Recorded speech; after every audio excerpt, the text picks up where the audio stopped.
¿Podéis, por favor, levantarme la mano todas y todos aquellos que no hayáis visto pornografía en vuestra vida y no estáis pensando en hacerlo nunca? Porque hay quien dice que esto es algo malísimo, que esto es lo peor que puede hacer una persona. Y yo la verdad es que desde aquí no veo mucho, pero no veo muchas manos levantadas. Sin embargo, en un momento actual, con mujeres de todo el mundo denunciando abusos y con movimientos como el Me Too en redes sociales, ¿de cuántos casos de agresión sexual habéis oído hablar que ocurrieran dentro de la industria? Probablemente de pocos, o incluso de ninguno.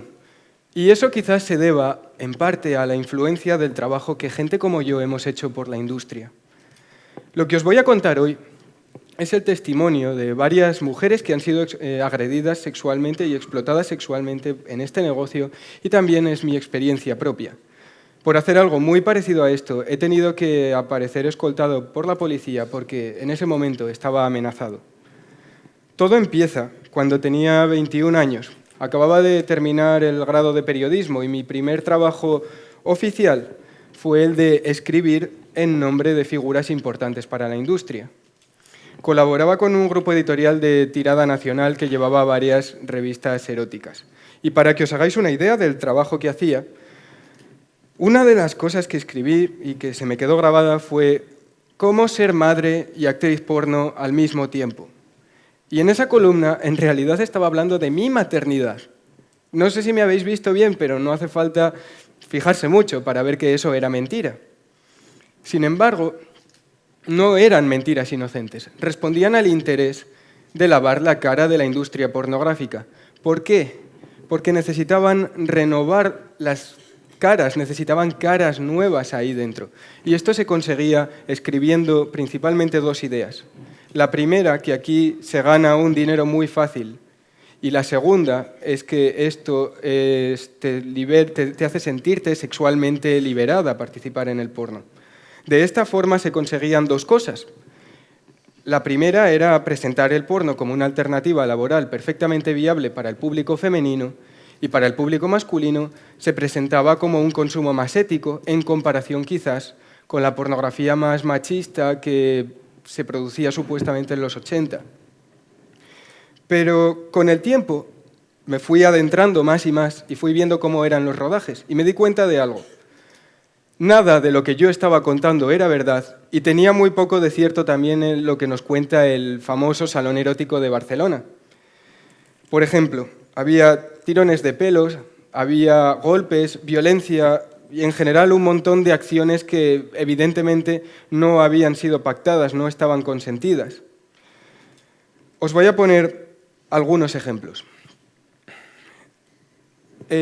Una vez conocí a una chica que me contó cómo una productora le había ofrecido drogas para soltarse en un rodaje y ella las tomó. Y lo que sucedió después fue que empezaron a darle temblores y empezó a tener escalofríos y llegó un punto en el que no se pudo grabar la escena. La dejaron en un sofá en lugar de llevarla al hospital porque la productora no quería tener consecuencias y no quería tener ningún tipo de responsabilidad sobre ello. Y aquello no se denunció. Otra vez, en un rodaje, conocí a un productor de una importante productora nacional y yo estaba tomando notas y de repente lo vi coger la cámara con una mano y con la otra bajarse los pantalones y meterse dentro de la escena a participar. Pero aquello no había sido pactado previamente, simplemente se toleró. Una vez también vi a un grupo de chicos que habían acudido pagando a un casting porno para ser actores porno y se habla mucho de las analíticas de sangre dentro de la industria, pero lo que yo vi fue que les sacaban una gotita de sangre del dedo.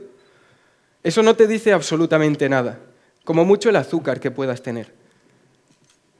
En ningún caso te dice las enfermedades de transmisión sexual que puede tener una persona, pero es que, aunque fuera así, aunque esa analítica nos lo dijera, no se esperó el resultado. Se sacó la gota de sangre y se pasó directamente a grabar. Y sobre este mismo tema, sobre las analíticas, hace tiempo hubo una especie de pánico por un posible brote de VIH dentro de la industria. Quise saber qué había de cierto y pregunté a una actriz porno, me entrevisté con ella. Os voy a leer textualmente su testimonio. Te puedo decir que he contraído más enfermedades en el porno que fuera de él, porque trabajando de escort siempre lo hago con preservativo, y en el porno no es posible. En el porno tienes que creer que la otra persona no ha follado con nadie sin condón por ahí. La supones responsable de que se haya hecho las analíticas, pero a la mayoría de los actores les da igual. ¿Y ellas qué podían hacer? Si además muchas de estas cosas se eliminaban del montaje final y no llegaban a vuestras pantallas. ¿Iban a quejarse? ¿Iban a protestarle al director o al productor? No, nada de eso. Aquí si haces ruido, probablemente acabes en una situación mucho peor en la que estabas. Es muy difícil morder la mano que te da de comer cuando no hay otra alternativa. Pero de eso, precisamente de no haber otra alternativa, es de lo que os quiero hablar más adelante. Por mi parte, no podía seguir mirando hacia el mismo lado, no podía mirar para otro lado. Lo que hice fue alejarme de la industria, reunir todo el material que pude documentándolo y mandárselo a medios de comunicación nacionales para que elaboraran su propio contenido e iniciaran una investigación. Lo que pasó fue, voy a hablar claro, no se nos hizo ni puto caso. Y perdonad que utilice estos términos, pero es que fue bastante impactante ver cómo se ignoraba aquello tan grave. Así que no tiré la toalla y lo que hice fue utilizar todo ese material para escribir mi propio libro, que colgué online gratuitamente. Se llamaba Escúpelo y era una especie de contrapropaganda frente a toda esa propaganda que había estado haciendo para la industria. Resultó que se descargó un total de 10.000 veces en 2 semanas. Y entonces sí, como sucede en esta sociedad del pelotazo, cuando algo hace ruido, empezaron las entrevistas y el interés de los medios. Y sonaba bien, ¿no?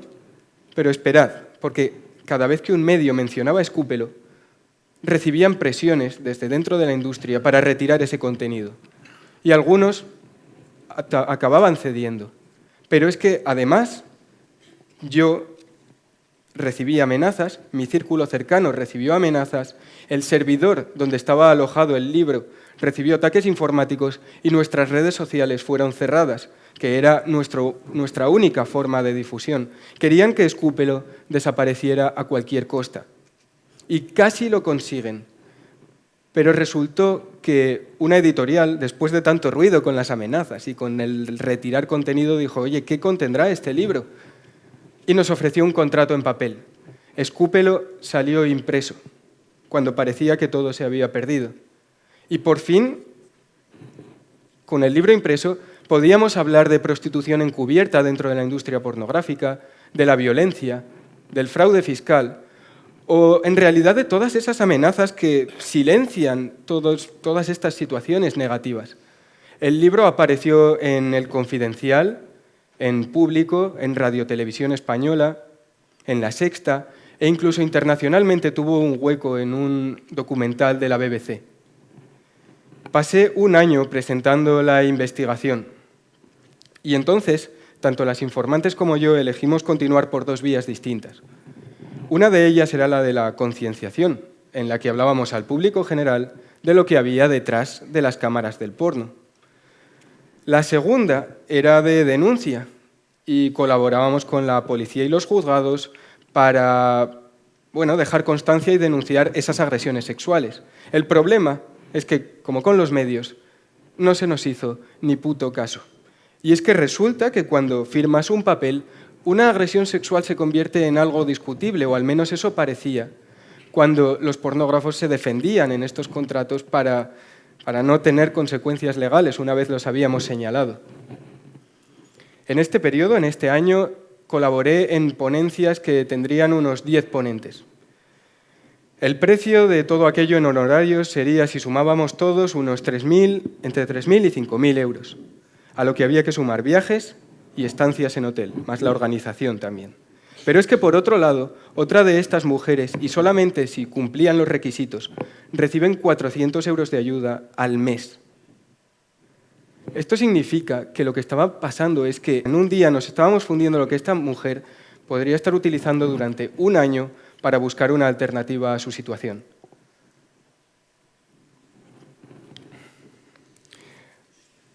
En estos espacios, además, nunca se oían sus voces, no se las invitaba. Siempre tenía un matiz quizás demasiado ideológico y se hablaba en su nombre. Por ejemplo, se solía defender mucho que, 1, todas las actrices porno han sido sexualmente agredidas, independientemente de lo que ellas digan. 2, que todas las actrices porno necesitan ayuda para salir, pero no pueden participar en la solución. Y 3, que todas las actrices porno han sido alienadas por un sistema proxeneta que les hace justificar su situación, lo cual, según este discurso, las convierte en víctimas, pero también en enemigos. Pero en esto de hablar en su nombre, realmente las asociaciones, algunas, tenían cierto papel. Ana, de 22 años, era una estudiante universitaria que se mudó a una ciudad más grande y en un entorno más abierto entró en un grupo de experimentación sexual. Hasta aquí todo era voluntario. Y en ese entorno conoció a una pareja de productores porno. Se le acercaron y le dijeron, oye, ¿por qué no sigues haciendo esto mismo pero además ganando dinero? Y ella aceptó. Y la experiencia fue horrible. Os voy a ahorrar los detalles con lo que os he contado antes. Pero Ana quiso denunciar. Y esto llegó a oídos de una asociación y le dijeron, podemos ayudarte, te podemos abrir espacios en ciudades y en universidades para que cuentes tu historia y además vas a cobrar por ello. Las condiciones que le pusieron eran estas. Tenía que dar la mitad del dinero que ganase dando esas charlas a la asociación. Además, tenía que defender que la única alternativa frente a aquellos abusos era la abolición absoluta de la industria del sexo. Algo así como prohibir también la pornografía. También tenía que decir que había tenido unas secuelas psicológicas gravísimas tras su paso por la industria y, por supuesto, se tenía que mostrar muy arrepentida de haber grabado porno. Ana no se veía muy representada en esto. Al final era su historia, era la protagonista, podía contarla a su manera. Y así lo propuso. Y la asociación se negó y la descartó. Ana no recibió ningún tipo de ayuda y su voz no se ha escuchado en ningún lado. ¿Estábamos realmente ayudando a estas mujeres o estábamos hablando en su nombre y nos estábamos beneficiando colectivamente e individualmente? ¿A dónde iba todo el dinero público destinado a ayudar a estas personas y a la prevención? Después de mi viaje por las cloacas de la industria del porno, os puedo dar una idea muy clara. No he conocido nunca a ninguna mujer que haya entrevistado que haya recibido ayuda para salir de esta industria. Pero, ¿podría pasarte a ti? Porque, en realidad, a diferencia de la prostitución de la que oímos más, los abusos en la pornografía no pasan a mujeres migrantes que no conocen el idioma. Los abusos en la pornografía ocurren a cualquier chica joven en una mala situación económica. Podría pasarte a ti, a tu hermana, a tu compañera de clase, o podría estar pasándole a la chica que está al otro lado de la pantalla. Hay que preguntarse siempre, ¿a quién beneficia? ¿A quién beneficia, por ejemplo, que no salga adelante la investigación? A los pornógrafos, a toda esa gente que estaba ganando mucho dinero sin tener ningún tipo de consecuencia legal por los abusos que se cometían. Pero también a quién beneficiaba que no se cuestionara el dinero público, a todos los intermediarios, ¿no?, entre los cuales yo me podía incluir, a toda esta gente que estaba ganando dinero con la situación, lanzando mensajes alarmistas, impulsando una agenda política, pero sin proponer una solución real que beneficiara a estas mujeres. Nunca beneficia a las afectadas. Hay documentales, hemos visto, hay entrevistas, y siempre salen con la cara emborronada, escuchamos su historia, pero nunca sabemos qué pasa después con ellas. El problema, además, es que hay una relativa facilidad para acceder a la financiación cuando tienes este tipo de proyectos, pero ellas tienen dificultad para acceder a la financiación para conseguir una ayuda económica que les permita salir. Y aquí viene la parte de la alternativa. La única alternativa que hay realmente pasa por esa financiación pública. Si se está empleando en una especie de show sobre esta temática, luego realmente las víctimas que no están presentes no tienen ningún tipo de dinero o de fondos a los que recurrir, por lo tanto se quedan olvidadas. Y nosotros, desde nuestras casas, todos los que no habéis levantado la mano, ¿qué podemos hacer? Pues es relativamente fácil. Podemos ser más responsables con aquello que estamos consumiendo. Y no me refiero solamente a la pornografía, sino también a todas las ideas que se nos dan al respecto.